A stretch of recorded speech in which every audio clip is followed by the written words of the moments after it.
Salut à tous, c'est Répar Facile. Aujourd'hui, on va tester iOS 18,6 sur l'iPhone XS. N'oubliez pas de liker la vidéo et de vous abonner pour ne rien rater.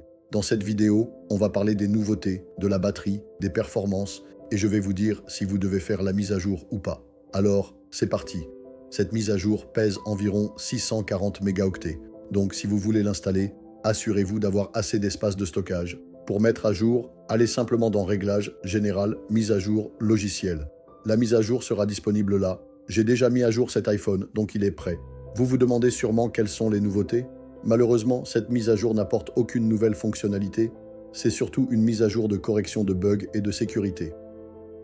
L'un des principaux correctifs concerne le partage de photos et vidéos, notamment les souvenirs, qui posaient un problème et qui fonctionnent maintenant. Il y a aussi une vingtaine de correctifs de sécurité et de bugs. Apple ne donne pas trop de détails, mais c'est l'essentiel de cette version. Côté performance, il n'y a pas de grands changements. Si vous utilisez déjà une version iOS 18, ça reste similaire. Les appels, les messages, la navigation, la musique, les vidéos, YouTube, tout fonctionne normalement. Aucun souci avec les applications, ce qui peut parfois arriver après une mise à jour. Mais ici, tout tourne correctement.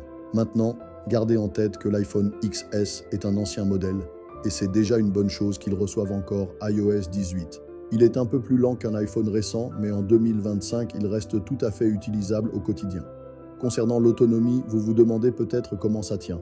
En général, l'iPhone XS offre environ 14 heures de lecture vidéo et autour de 10 heures d'utilisation réelle.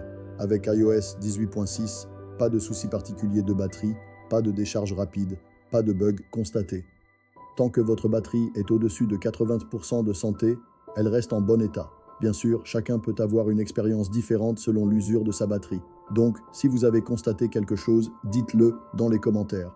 Alors, faut-il installer iOS 18,6? Si vous êtes encore sur iOS 17, vous pouvez rester dessus, ça marche très bien. Mais si vous êtes déjà sur une version iOS 18, 18,1, 18,2, 18,3, etc., je recommande de faire la mise à jour pour bénéficier de toutes les corrections de sécurité. Encore une fois, cette mise à jour n'apporte rien de nouveau, mais elle corrige et sécurise. Merci d'avoir regardé la vidéo. On se retrouve très bientôt pour d'autres astuces iPhone avec Répar Facile.